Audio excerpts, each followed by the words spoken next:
trabalho nessa manhã de conversa em grupo, de aprendizado em grupo, para todas as idades, para nos ajudar, né, nessa nossa caminhada, que para uns mais fáceis, para outros nem tanto. E quando pensamos em falar sobre os limites do céu, nos limites do céu, nessa infinitude desse mundão de meu Deus, é difícil nós entendermos quais os limites do céu, aonde começa, aonde termina.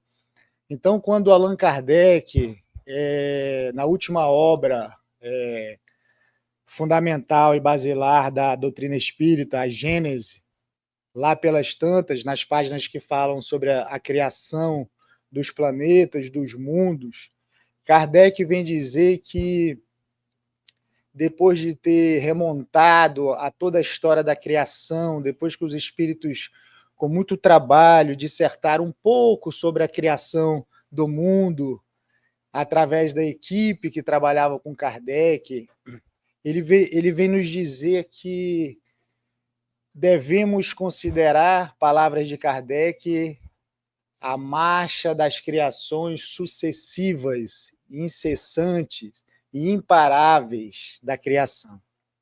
Marcha das criações sucessivas. Ele vem nos dizer que a matéria cósmica primitiva ora encerra, ora origina novas criações, novos mundos, já iniciando aí o que é ação e reação, o que é causa inteligente, o que é efeito inteligente, desde os primórdios. Ele vem nos dizer que a matéria cósmica primitiva, ao mesmo tempo em que ela cria novos mundos, ela recebe os princípios reconstituídos dos mundos que já se apagaram, que estão se apagando e que irão se apagar, obedecendo aí também o princípio da lei áurea de causa e efeito, que muitas vezes nós, na nossa cabecinha, ainda não conseguimos entender as nossas causas e efeitos, os porquês que eu sofro isso, porquê que eu sofro aquilo. Mas isso remonta a todos os universos, a tudo que se encontra no universo, respeitando uma lei divina acima de nós, e entre nós, e também por nós. Kardec vem dizer que a matéria primitiva cósmica, ela é, talvez para facilitar o nosso entendimento, a primeira avó, nos dizeres de Kardec. É a mãe fecunda de tudo, de todas as coisas. A matéria cósmica primitiva, que não vemos, é a fonte geratriz de tudo. Essa matéria nunca desaparece. Essa matéria preenche todos os espaços de todos os mundos, caindo por terra já em 1857, 60, 65, teorias que não estão muito de acordo com o que alguns cientistas concordam, outros não, sobre tudo isso, sobre o espaço, sobre se existe espaço com nada. A espiritualidade superior, de forma resumida, vem trazer para Kardec que essa matéria cósmica primitiva, ela também conhecida como fluido cósmico universal, ela é por ela que todas os planetas, todas as forças que a espiritualidade traz, interplanetárias, reside. Tudo reside dentro dessa matéria cósmica primitiva, que posteriormente foi traduzida, foi interpretada para fluido cósmico universal. Então, estamos dentro da divindade, estamos dentro de Deus. Outras obras diz, estamos no hálito divino. Não podemos, ainda que nos esforcemos em se distanciar de Deus, é contra a lei que Deus criou, que é a causa primária de todas as coisas.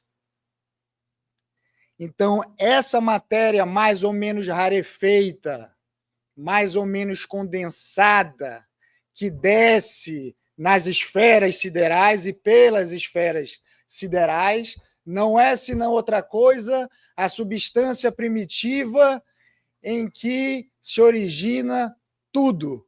E é de onde a natureza retira tudo. Olha que profundidade. A natureza, que já é Deus, retira tudo de Deus, que é a matéria cósmica primitiva. É muita coisa para a nossa cabecinha, pelo menos para a minha, um tanto destrambelhadinha. Só para a gente ter uma ideia do que é Deus, do que é tudo isso. Então, Kardec vem dizer que nas miríades perdidas dos espaços, ainda miríades, sem forma alguma, através da lei de atração e reação, da lei gravitacional, essas miríades perdidas do universo se tornam nebulosas, ainda condensadas, rarefeitas, etéreas, e que, respeitando essa lei, e a força de atração vai dando forma em espiral, forma essa que Kardec diz que é uma forma lenticular, uma forma de esfera, e tendo uma forma esferoide, vai se criar os sóis, vão se criar os planetas nessa forma lenticular, saída dessas miríades perdidas no espaço. Só um resumo da criação, de onde viemos, para a gente tentar entender que já existe a lei de causa e efeito antes de tudo, se assim podemos dizer. E que, respeitando essas forças centrípeta e centrífuga, é de onde origina os movimentos de rotação dessas esferas em torno do seu próprio eixo, que aprendemos em geografia, eu acho, quando é pequeno, e a força de translação em torno do astro já criado, respeitando essa força centrípeta e centrífuga da lei de Deus. Então, Kardec vem trazer um pouco do que os espíritos, levantando um pouquinho o véu dos sóis, dos planetas, que existe uma respeitabilidade, um exercício de sequência que, apesar de não entendermos, existe. E fala uma coisinha muito interessante, que cada planeta é responsável, ao se criar um planeta, esse planeta, juntamente com os co-criadores da causa primária, que é Deus, é responsável pelos seus satélites.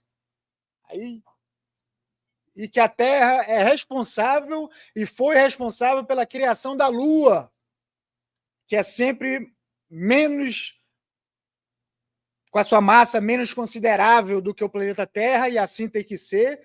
Então, Kardec vem perpassando que os planetas são responsáveis pelos seus satélites e que cada planeta, com sua característica de peso, massa e etc., gravitacional, é responsável pelo seu satélite, que respeita afinidade, energia, criação, no nosso caso, a Lua.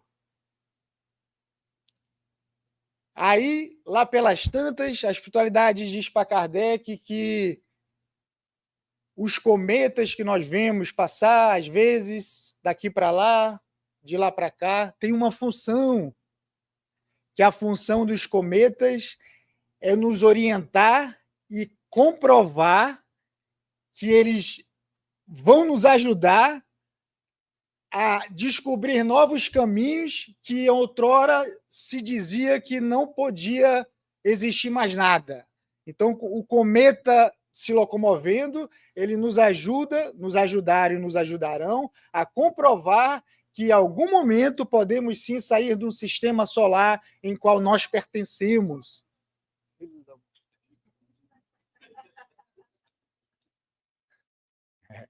Kardec não é brincadeira, não.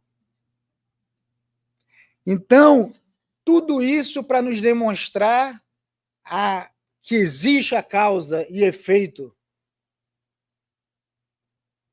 em tudo, e que tudo isso está dentro somente da nossa Via Láctea, de um aspecto nebuloso, leitoso, daí originou o nome, com o Sol, com seus planetas, com seus bilhões de estrelas, mas só é uma galáxia, que tal qual existem milhões de outras, com seus bilhões de estrelas, com seus planetas, com os seus sóis, com as suas luas.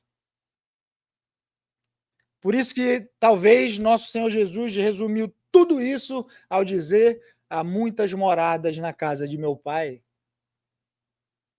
Há muitas moradas na casa de meu Pai.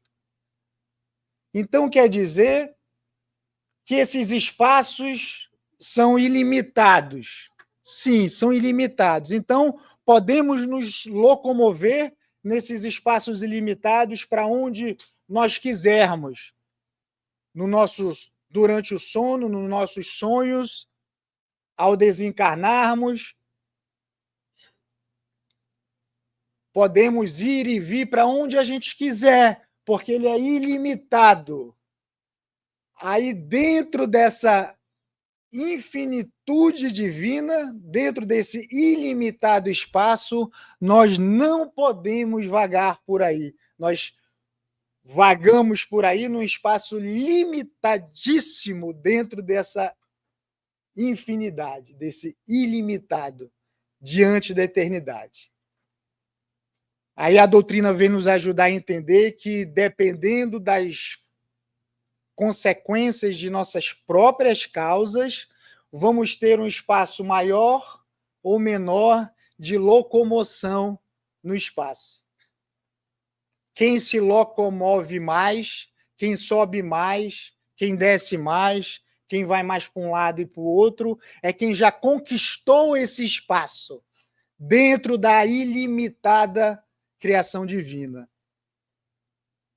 Aí a doutrina espírita vem nos informar que, dependendo do que nós estamos fazendo, nós vamos poder visitar quem a gente quiser, mais ou menos na hora que a gente quiser, e aonde esse ser amoroso está. Quem vai dizer isso não é Deus, não é Jesus. Quem vai dizer são as ações, são as consequências do que somos e do que fizemos. Quem vai dar uma maior liberdade nessa movimentação espacial somos nós. É o livre-arbítrio, é a responsabilidade individual de cada um. É o que fizemos, é onde os nossos pensamentos estão. Aonde o nosso pensamento está constantemente, só é para lá, ali, acolá que vamos. Nem mais um passo e nem menos um passo. Respeitando o livre-arbítrio. Por isso que, ao mesmo passo dessa infinitude divina, uma das parábolas de Jesus perdidas no Evangelho segundo o Espiritismo, do mal rico, se interpretarmos e pensarmos de um outro prisma, não aqui considerando o que temos, se somos ricos, mas não fizemos muito, se somos pobres e não fizemos muito, porque somos ricos, somos mais culpados, porque somos pobres, somos menos culpados ou mais culpados, somos mais vaidosos ou menos vaidosos, ou mais humildes e menos humildes, fugindo dessa interpretação que é o fundo dessa parábola, mas existe entre linhas dessa parábola a movimentação, a consequência do rico que se vestia magnificamente bem, com a sua túnica brilhante, rutilante, e que passava pelo indigente, pelo transeunte Lázaro, que pedia um pouquinho de água, de comida, e o rico via e fingia que não via. Está lá. O que acontece? Lázaro desencarna após uma vida de sofrimento. Não estamos entrando aqui no mérito, mas as consequências, não precisamos saber como eles viveram. Está lá, como eles estão no plano espiritual.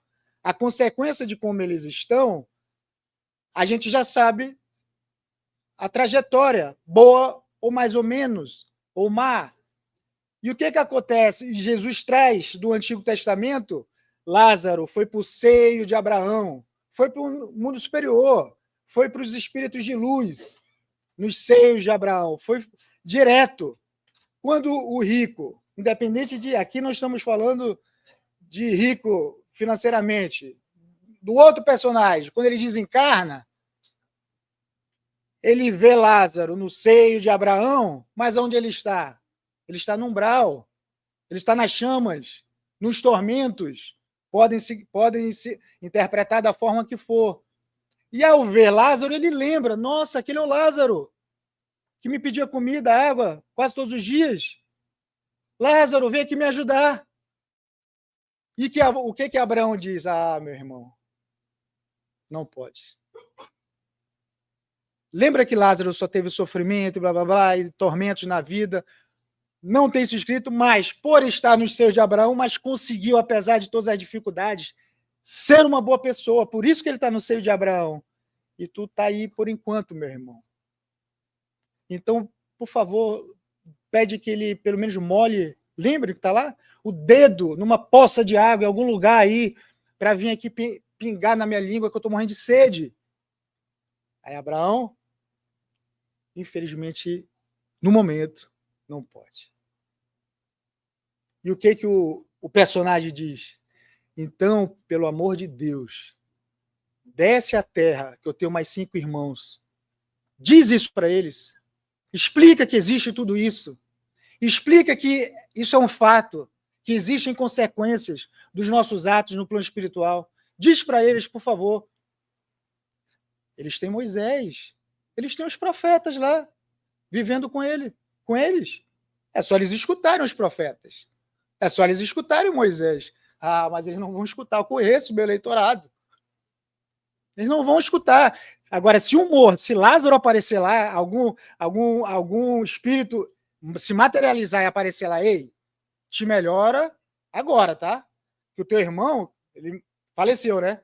Ele está numa posição difícil. Te melhora agora. Se acontecer isso, eles vão fazer penitências, eles vão fazer sacrifícios. Aí sim eles vão se arrepender, eles vão querer melhorar. E o que Abraão diz? Ah, se eles não ouvem Moisés e os profetas que estão lá, que Jesus já permitiu essas pessoas já irem adiantando o que se encontra aqui, mesmo que um de nós, um dos mortos, apareçam para eles não vão acreditar. Esquece. Mas não é nem isso que eu quero falar. Desculpa até. O que eu quero falar, deixa eu ver ele, é que nessa parábola, entre linhas, quando Abraão diz assim, não pode, não é da lei. Sabe por quê? Você que está aí, infelizmente, não pode atravessar o limite, vir para cá. E a gente que está aqui não pode ir para aí.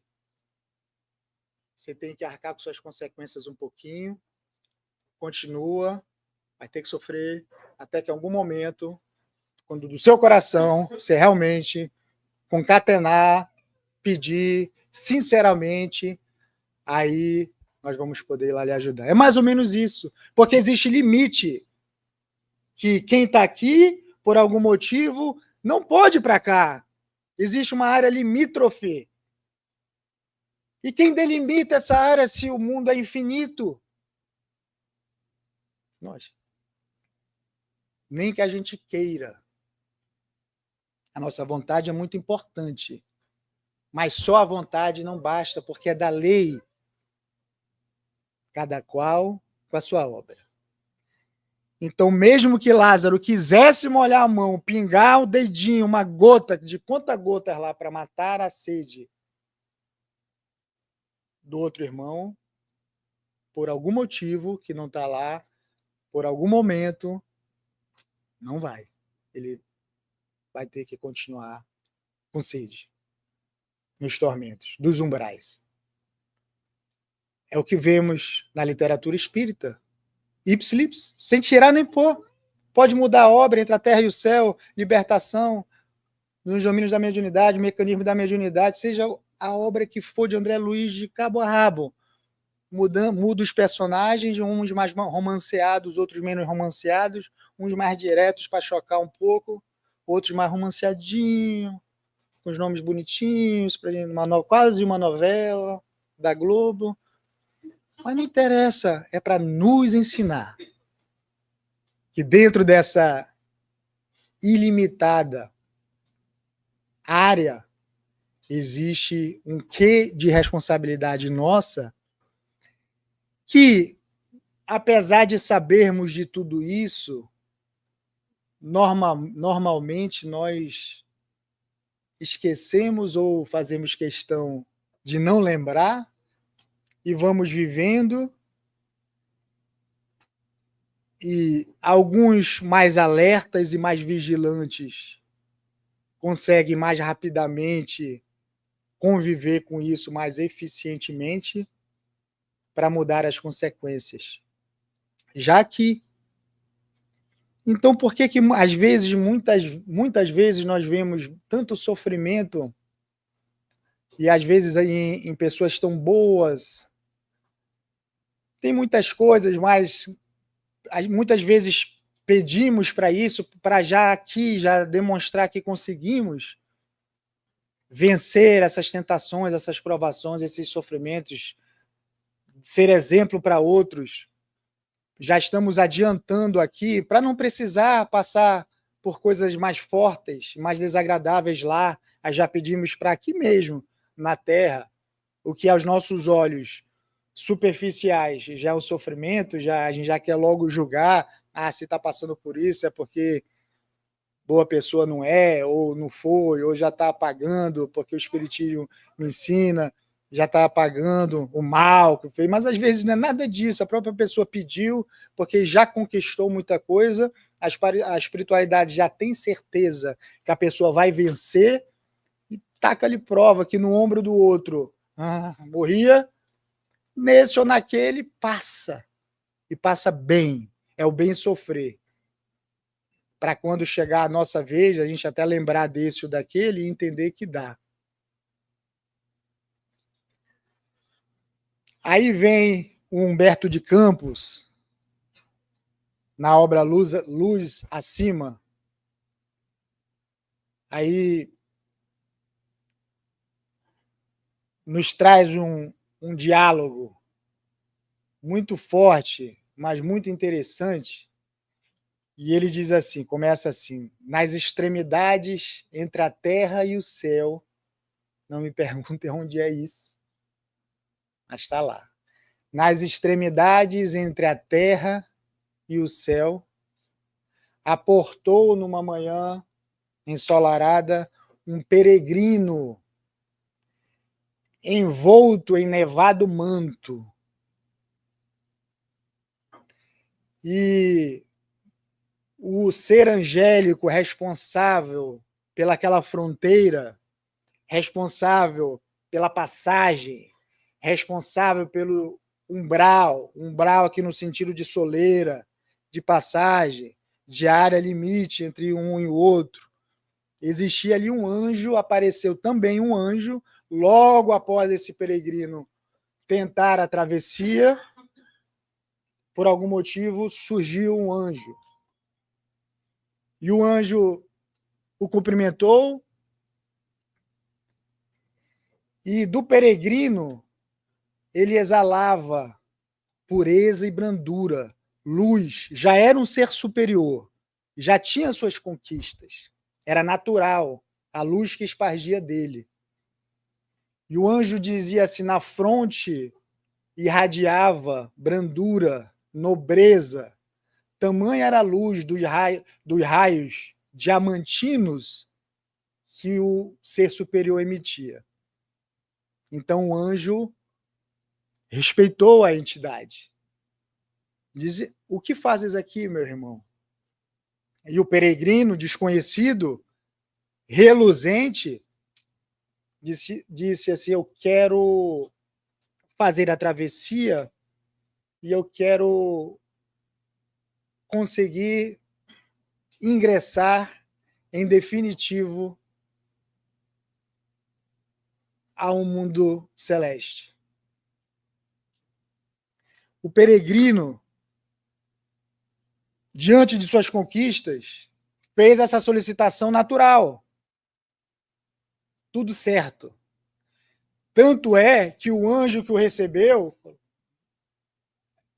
concordo, mas o anjo, ao concordar, percebeu talvez alguma, está lá na obra, alguma falha menos perceptível que nem o anjo, até o momento, estava conseguindo identificar algo imperceptível naquela auscultação daquele ser superior que, por algum motivo, não o deixou fazer uma passagem natural. Por que que Jesus fez com que um anjo aparecesse ali para... Calma, vamos conversar antes dessa travessia. Já era um ser de luz, não vamos esquecer. Isso é um fato verídico. Então, como está lá na obra, o celeste servidor alfandegário tinha algo que não conseguiu auscultar naquela alma e pensou, apesar de render homenagens e honrarias àquele espírito superior, que ali se portava, tamanha era a luz que saía de sua fronte, do seu seio, não era para o anjo estar ali propriamente dito. A passagem era para ter sido aberta naturalmente. Então o anjo ali estava aprendendo com aquele ser algo que ainda não estava sido percebido. E o anjo disse: meu irmão, com todo respeito, eu só preciso, talvez, fazer uns questionamentos para saber se você realmente, ao meu ver, já conquistou todas as virtudes relativas a esse passo que você quer dar para mundos mais altos. Posso fazer só uns questionamentos? E o peregrino ficou feliz. Como quem diz, lógico, eu sei de onde eu vim, eu sei quem eu sou, o que eu já conquistei.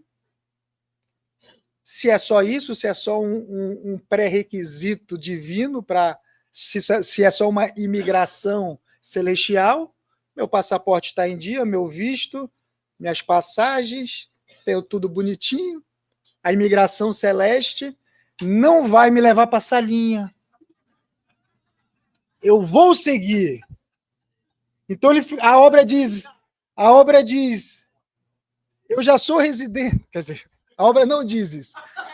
Eu já sou residente permanente de um mundo superior, porque ele veio, ele não veio da Terra, era um ser superior. Isso é uma história verídica. As histórias de Humberto de Campos podem ser um pouco romanceadas aqui e ali, porque ele era repórter em sua última encarnação, mas são fatos verídicos, permitidos por Jesus. Ele já veio de um mundo superior. Ele já era residente permanente, já tinha o Green Card, talvez até o Golden já, de um plano superior. Só que ele queria ir para mais alto, que é natural, e que é o que a gente aprende na doutrina espírita. Também está tudo certo. Mas o anjo voltou a se perguntar, então eu posso só fazer uns questionamentos da fichinha aqui, nos pré-requisitos, para ver se você já atingiu essas virtudes. Se sim, tudo bem, seja bem-vindo. E o peregrino ficou feliz, como já dissemos. Se é só isso? E o anjo começa. Meu irmão, você exercitou todo o amor que podia? O peregrino, sim. Todos os dias, meu irmão. Você exemplificou a esperança em qualquer momento da sua vida para os que te circundavam, para os que conviviam contigo no mundo que tu vieste? Tu era um instrumento de esperança? Sim. Muito difícil, mas sim. Tenho minha consciência tranquila. E no mundo espiritual, nós somos vistos. Então não tem jeitinho, não podemos dar um jeito na resposta. A gente é o que é, tá? Na nossa aura. Mas um anjo, por alguma razão, o informou que tinha que fazer esse questionamento. Você exemplificou a fé, independente da religião. Você era um ser de fé em Deus, em Jesus, nosso Senhor? Sim. Exemplifiquei a fé durante a minha vida, independente da situação. Check. Você trabalhou muito? Trabalhei com todas as minhas forças. Sempre trabalhei. Sempre trabalhou direitinho, dando exemplo, sim. Check. Você tentou vencer, ainda que já um ser de luz, mas as provações, as tentações aumentam com o nível que nós aumentamos. Elas vêm para saber se já estamos realmente provados, se aquela tentação já faz parte do nosso passado ou se vamos cair de novo. Então o anjo perguntou: você venceu a si próprio? Venceu as suas tentações? Sim. Mas quais? Aí o anjo disse: egoísmo, ignorância, brutalidade, raiva, impaciência, está lá na obra. Sim. Venci a mim mesmo. Então o anjo saiu fazendo uma sequência de perguntas, nomeando praticamente todas as virtudes que nós devemos exercitar numa encarnação, que é cabível, não é nada impossível. É difícil, mas não é impossível. É trabalhoso, mas não é impossível. Realmente, pela luz que tu emite, meu irmão, suas respostas, é claro que são verdadeiras. E ali ele para de questionar, lá pela 10ª pergunta, porque ali ele estava vendo que ele estava, como está na obra, em face de um grande enigma. Por que ele não já passou? Como quem diz, eu fiz esses questionamentos porque eu tenho que fazê-los. Mas eu já sei que ele é tudo isso, ele é um espírito de luz. Por que eu ainda estou aqui conversando com ele? Por que as fronteiras já não se abriram? Então ele parou de perguntar e entrou em meditação. Pediu licença do ser de luz e falou: me dá uns segundinhos, uns minutinhos para eu meditar. E nesses minutinhos de meditação, através de uma forma de inspiração, Jesus talvez sussurrou em seus ouvidos a pergunta que ele não fez. E ele volta de sua meditação e diz para o ser de luz: meu irmão, com lágrimas nos olhos, já trabalhaste no inferno? Já trabalhaste no inferno? E o ser de luz disse assim: não. Mas como isso? Por quê? E o anjo, como... Obrigado, Jesus. Falta-te esta realização para subir para mais alto. E o ser de luz diz assim: mas isso é um contrassenso. Percebe como existem muitas moradas na casa de meu pai? Ainda para um ser de luz, nós não temos todas as respostas, sempre. Nós não sabemos de tudo. Existem milhões de quilômetros de distância entre nós, um espírito superior, e do espírito superior para um anjo, para o irmão celeste, o espírito era superior, meus irmãos. Está lá na obra. Ele emitia luz que pegava aqui o país inteiro. E ainda assim, não se atentou por um detalhe. Falou, não, isso é um contrassenso. Com todo respeito, seu anjo. Mas como servir a Jesus entre mentes perturbadas, entre mentes desequilibradas, entre mentes inferiores, entre mentes maliciosas, entre mentes enfermas?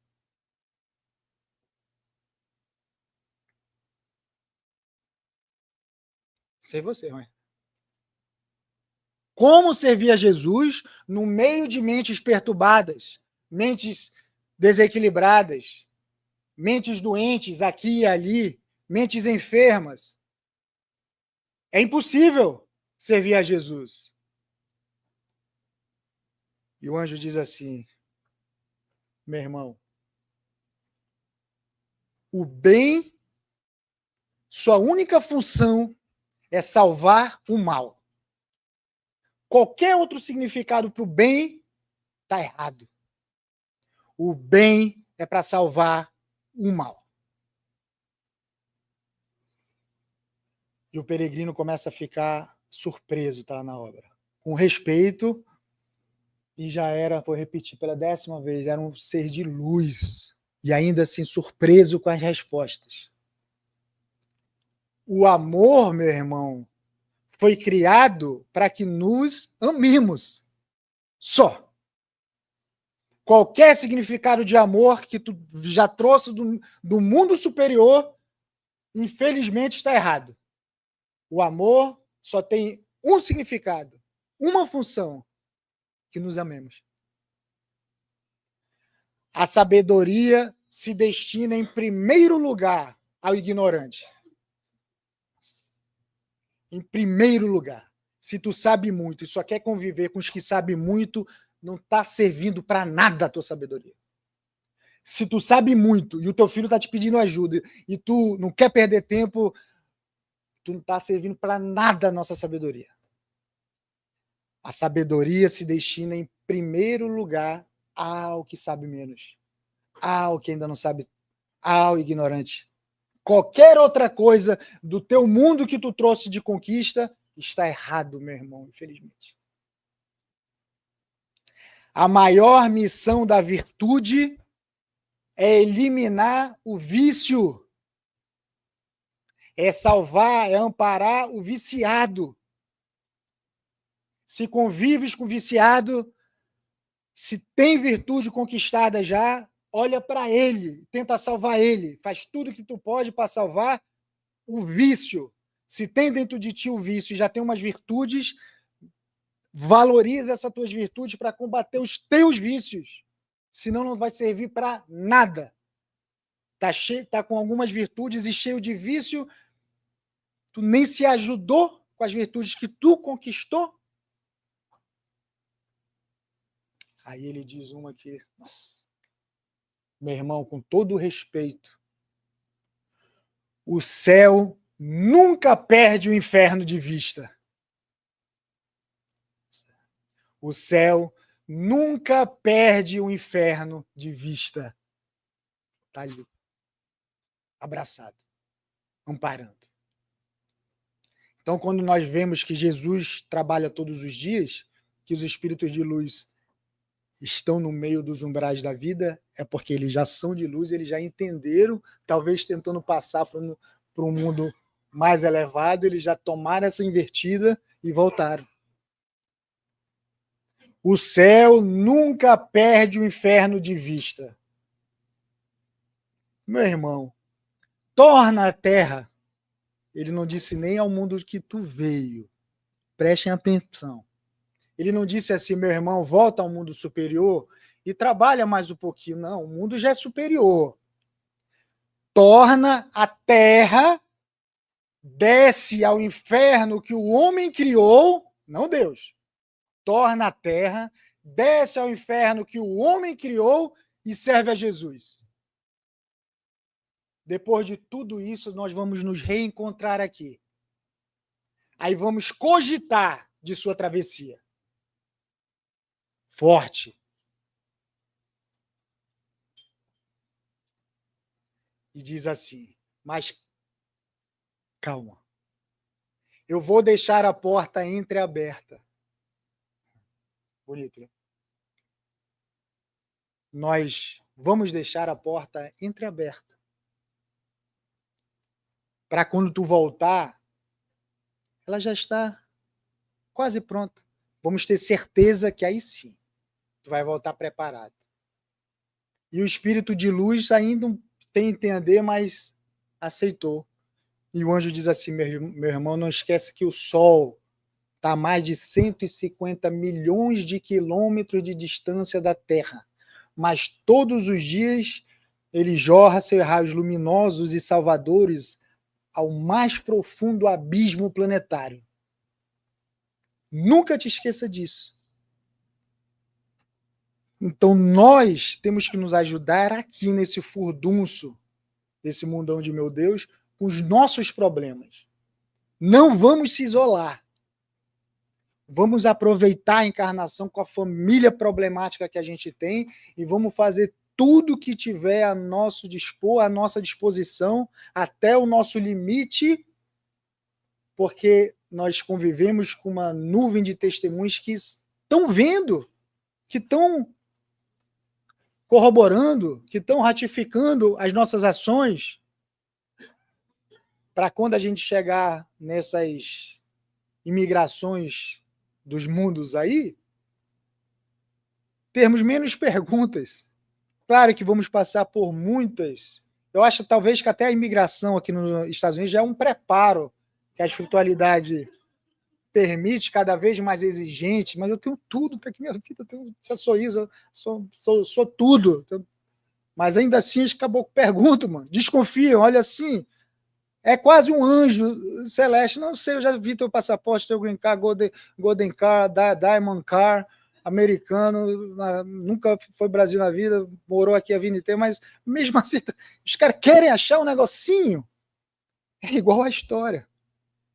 Então já vamos nos preparando nessas idas e vindas para saber se nós estamos nas condições para a gente transitar por aí. Nos nossos sonhos, quando queremos ir para locais que nós não podemos, às vezes não causam angústias, pesadelos, ou tristeza, às vezes, que queremos rever esse ou aquele irmão querido que já partiu, e nós ficamos nos cobrando, porque eu não lembro, então porque talvez eu não consiga encontrar esse ou aquele, porque os nossos movimentos ainda são muito cerceados e sempre respeitando a lei de causa e efeito. Aquele que anda mais por aí é que já conquistou por aqui essas consequências. Tanto é que aquele que não respeita aqui na Terra, que acha que pode entrar onde quiser, ir para onde quiser, fazer o que quiser, em qualquer área, e não respeita as leis de outros países, e etc., o que acontece? Ele acaba cerceado, acaba preso. Literalmente numa prisão, porque ele não respeitou o ir e vir do outro, seu, ele ultrapassou limites que ele não podia. Ora, se a lei humana diz que ele tem que ficar preso por um tempo para pensar um pouquinho, para ser solto novamente e tentar usar sua liberdade, e se aqui é uma fotocópia cada vez melhor dos céus, por que no céu vai ser diferente? Aqui são as cópias do que já existem lá. Então, quando observamos esses diálogos, devemos entender que o inferno que a gente cria, a minha vida está um inferno. Enquanto a gente repetir isso, entre a semana e sai semana, a minha vida está um inferno, a minha vida está um inferno, você não vai sair desse inferno. Tem que falar, minha vida está um céu. Está tudo errado. Sem dinheiro, familiar desencarnando, filho dando problema, esposa dando problema, marido dando problema, querendo se separar, querendo todo o dinheiro que não tem e que tem. Tá um inferno. Mas a doutrina é para isso. A doutrina espírita é feita para os espíritas. A doutrina espírita é feita para as almas que estão passando por problemas agora. A doutrina espírita não foi feita para construir centros espíritas maravilhosos para ninguém comparecer. Até o diabo vai falar: que diabo é isso? Desculpa. Até ele vai se surpreender. Ué, mas é uma doutrina trazida pelos espíritos para ajudar os espíritos, mas todo mundo vai lá e diz: está tudo bem, está tudo tranquilo, ninguém quer mais conversar, quer dividir. Tá certo, cada um fala o que quer, para quem quer, quando quer e quando bem entender. Mas a doutrina dos espíritos foi trazido pelos espíritos para nós, almas enfermas, nos ajudar mutuamente, conversar, assistir uma palestra, tomar um passe, e depois que você já abraçou os seus problemas, depois que você já abraçou a doutrina espírita, já se acostumou com esse semanalmente, dar uma reenergizada, se autoconhecer melhor. Seus problemas com a doutrina são uns. Se você se distanciar por qualquer que seja a razão, você mesmo, ninguém vai dizer. Os seus problemas vão se avolumar, não de quantidade. Você fica mais difícil, você vê os seus problemas maiores. Que costumamos sempre dizer que aprendemos. Com a doutrina, o problemão, com paciência, vira um probleminha. Sem a doutrina, o probleminha é sempre um problemão. Sempre. Ai, bati minha unha que eu fiz ali na manicure, cobrou $150. Ai, meu Deus. Ai, eu vou morrer. Era a única cor que tinha lá, a cor que eu sempre faço. Deus do céu, eu vou morrer. Ai, não quer mais sair com o marido, a gente não quer mais sair para jantar. Problemão, meu Deus. Por quê? Porque está 6 meses sem passear aqui no QSSF. Isso é um fato. Ah, mas eu não acredito nisso, não. Beleza. Tu pode não acreditar, mas isso é um fato. Tu crendo ou não. O plano espiritual está aí. Tu crendo ou não. Tu vai desencarnar e tu vai para algum lugar. Tu crendo ou não. Tu sendo um bandista, candomblessista, católico, evangélico, espírita, espiritualista, taoísta, ateísta, desencarnou agora no Brasil, foi o Veríssimo, senhor, e resgataram uma entrevista dele com o Bial, já velhinho. Talvez a última entrevista, talvez, não sei. Bial perguntou, Luiz Fernando, você continua ateu? Isso que me chamou a atenção. Ele falou assim, um homem com uma sabedoria tão grande, com frases tão bonitas e impactantes, se pegar um resumo das frases dele, frases, nossa, algumas um pouco negacionistas, mais pessimistas, desculpa, mas a grande maioria frases bonitas. Ele falou, continua ateu, mas você não era, você veio de uma família que não era religiosa? Eu falei, não, minha mãe era católica, eu frequentei a igreja, fiz toda a liturgia lá, mas chegou um momento que para mim não tem Deus.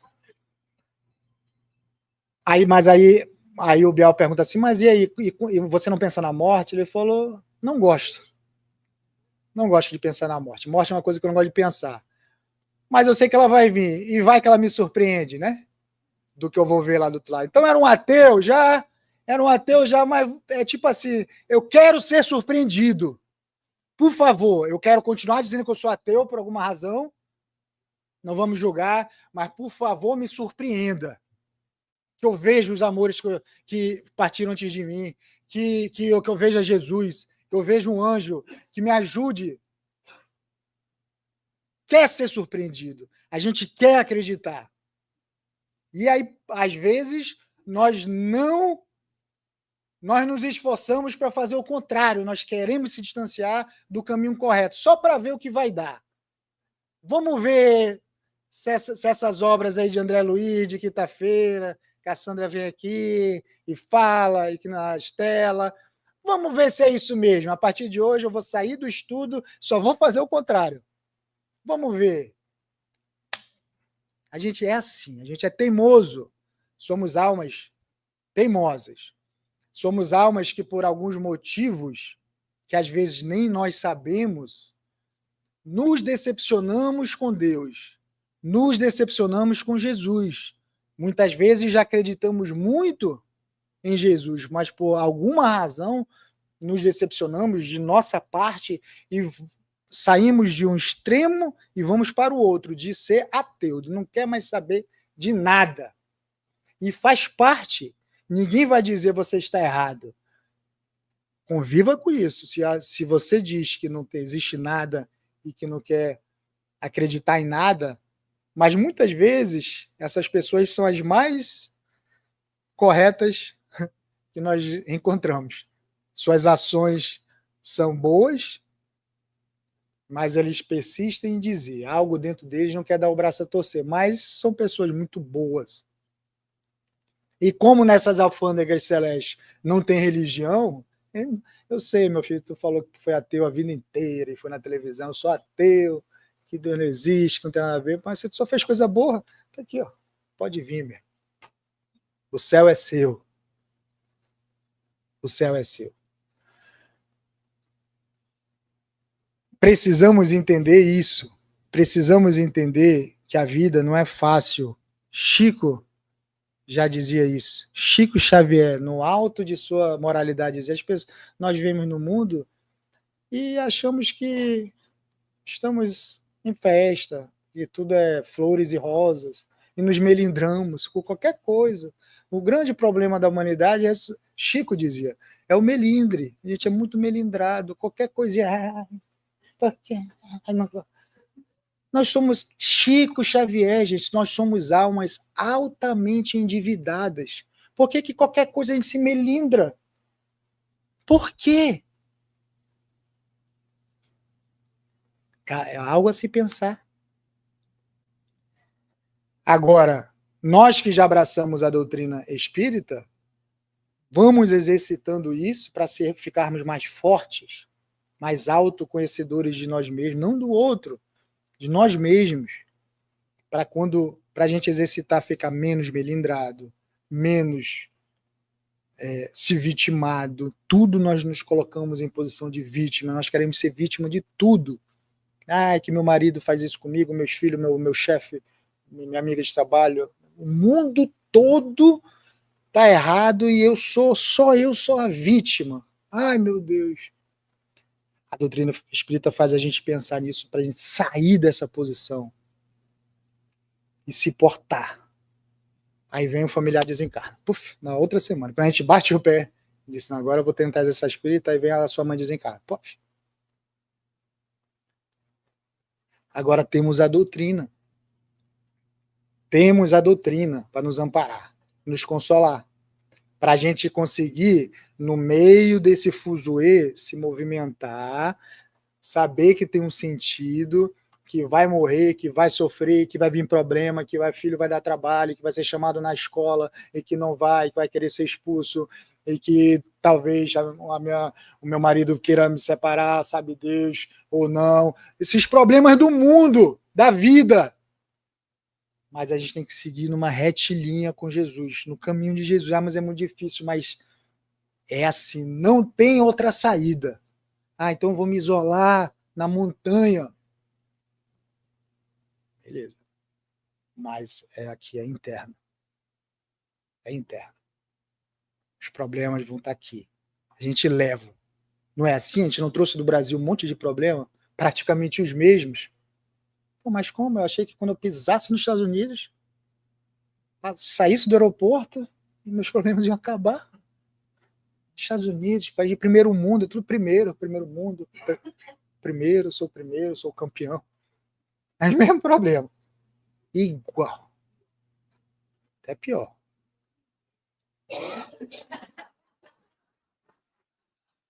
Aí tem problema em português e inglês agora. Aí tu tem que estudar para tu resolver os teus problemas em português e tentar entender os problemas em inglês para resolvê-los. Aí tu tem 2 problemas agora. Ficava lá, né, meu irmão? Um só. é porque é interno.